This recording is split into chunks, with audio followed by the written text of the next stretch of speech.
What's good, YouTube? We are back here. Another week, another deck profile with Jonah Marnie, two-time OTS champion recently. Two-time OTS champion, 9-0 with Blackwing. Yep. All right, Jonah, what's going on? Explain. Well, after getting crushed at the regional last week, playing a more meta deck, I had to go back to my roots. So I decided to play Blackwing for these OTS events the last couple of days. Yeah.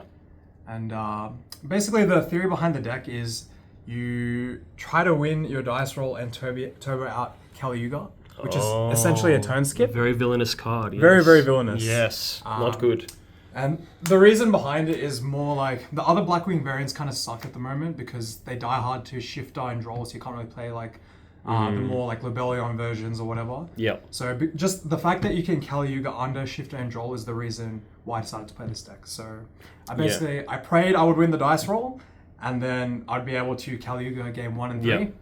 However, that did not go according to plan because I won 1 out of my 9 dice rolls across the 2 events. But so my matchups were a lot more difficult than anticipated, but here we are. And I did play against pretty much all meta except for one Altergeist. Very well. Yeah. But yeah, so we'll get into the profile. So there's 3 Simoon. He's your best starter. He is one of the many ways you can summon Caliuga in this deck. So another starter is 3 Zudri. Then we have 3 Shamal and 3 Vada. So these are all your 3-ofs. Yeah. Vada can do Caliuga by itself. So can Zudri, so can Simoon, and Shamal, you can, depending on the hand, you can also do Caliuga, depending on if you have like a weak 2 card combo, he can save your life basically. So there's heaps of ways to do it through this deck. It's just you have to have a pretty good knowledge of the deck itself and know what hand traps to accept and what hand traps to play around. But we'll talk more about that later. So those are all the 3-ofs. You have 1 Chinook. It's basically an effect veiler. And he just allows you, if you get hand trapped and you can't go through your Caliuga, he gives you an interruption on your turn because there's a quick effect if you have a Dark Synchro. And also going second is just you can use this as a veiler out of your hand and you can start your plays because you can send a Blackwing from your extra deck to the graveyard. And 1 Shanga. He's a really good extender and he's a pop in the graveyard.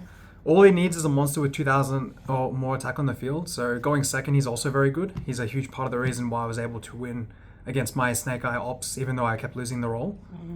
Harmattan, he's probably the most important one of.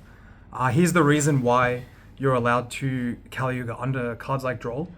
And we'll talk more about that a bit later, but basically he can modulate his level, so you can go into the different Raid Raptors, depending on what kind of hand you have. So the other one is 1 Zephyros. You can bounce your Black Feather Whirlwind and reuse it. It's very good. And then we play Zonda and Kunai in this deck. The Drizzle. Yeah, Kunai the Drizzle. He's my favorite sounding one. These cards can seem pretty bricky at first, but you have to play them. Otherwise, your Vada is not a 1-card combo for your Caliuga. Yeah, okay.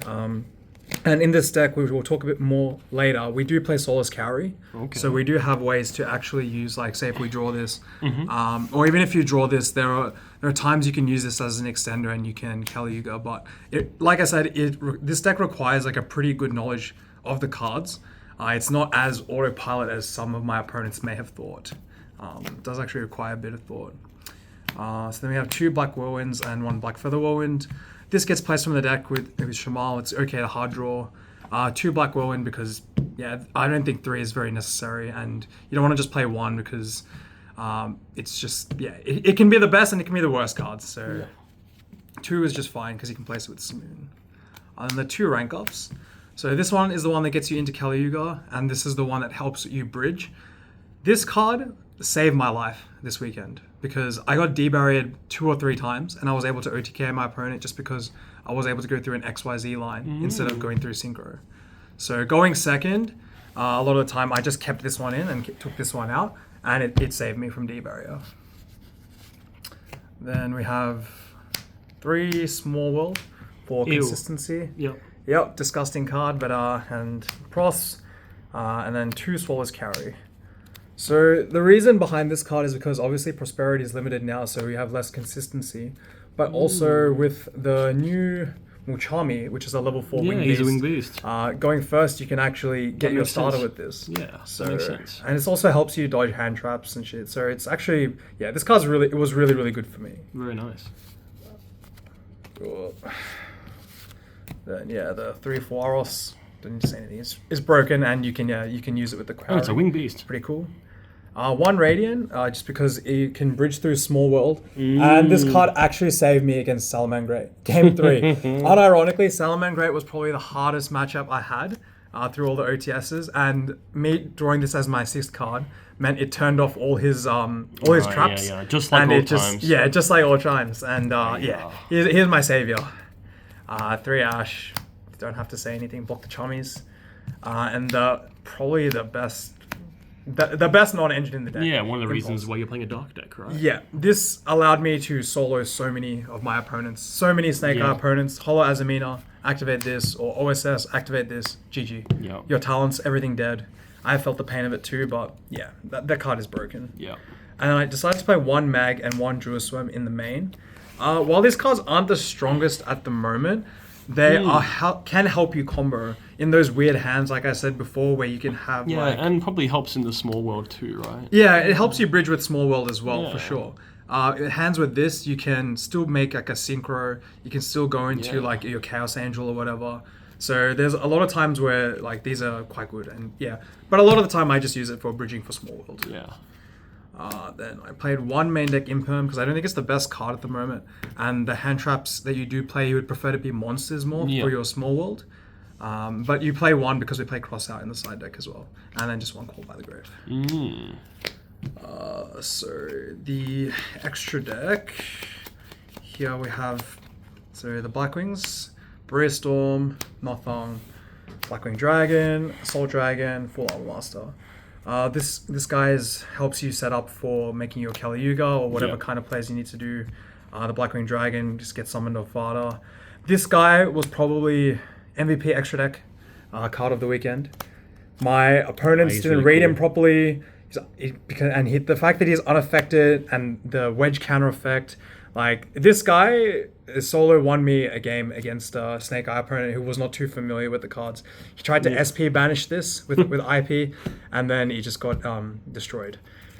So a lot of the time, if you get interrupted, you end on a board kind of like with this, minimum this and this. So you have like a Veiler, a Pop, a guy who's unaffected, then what other hand traps and what other ways you are able to extend. So this deck can still put up quite a few interruptions, even if they beat your Kali Yuga line, which is why I think, this deck's quite good.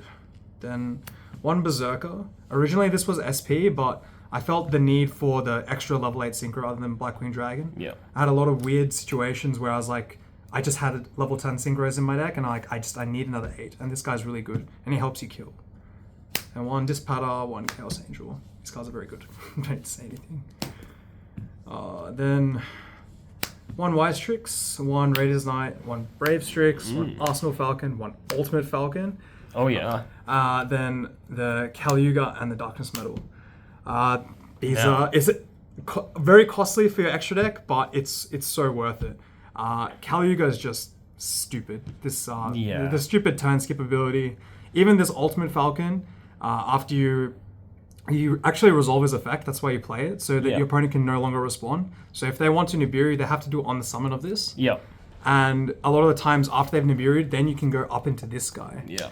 And then you can summon back your... This guy's pretty unorthodox. Yeah, he's unorthodox, but all the Blackwing players, they play it, and I tried it out, and it's been insane. Yeah, I've been lost to this when I Abystial Blackwings, and then this card summons from the Banished. Yeah, you can summon from Grave or Banish. I've lost a few times because of that. Yeah. Very So, sad.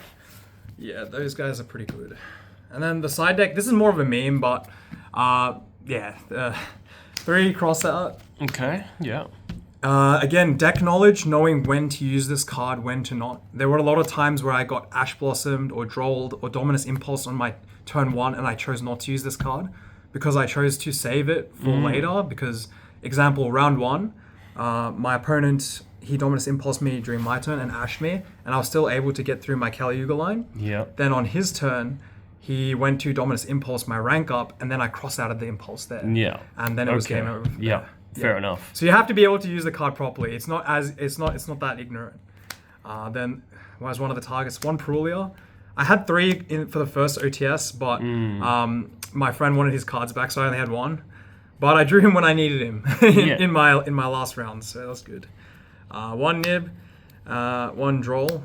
These cards, you can still Kalyuga through them, but if you have a weaker hand, it can be pretty devastating. So you still play to be them. safe than sorry. Yeah. And all these cards, you can play them like just going second as good cards anyway. Of course. So that's the theory behind the side deck. You just play like a whole bunch You of really one of don't- hand traps. You really don't like hand traps. No, I don't. But I also there's a lot of good stuff you can side out, and you can side these in. Yes. So yeah. and then you have your 1 card combos. So the deck theory is still pretty sound, I think. Yeah. So those are the hand traps, and then 1 Eclipse, 1 D barrier, because the Eclipse, a lot of people are playing it, and if they flip your guys, then you can't use your rank up if they do it in the standby phase, and it's obviously just a good card anyway.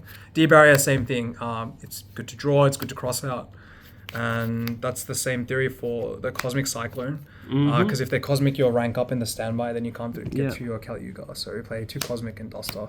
It's just for the back row decks and for the cross out as well. Yeah. So well, it may look like a mess, but the deck theory I think is pretty sound and I just kind of threw this together and I wanted to have fun. If I lost this weekend, I just wanted to lose playing something I love. Exactly right. And it ended up going pretty well, so I was very happy with it, and I just wanted to share the deck with you guys. All right, awesome. Thank you for sharing. And rank 1 continues dominance into the OTS. OTS season. Awesome. Yeah, sure. Yeah, nice. All right, thank you guys. Peace out. Jonah out.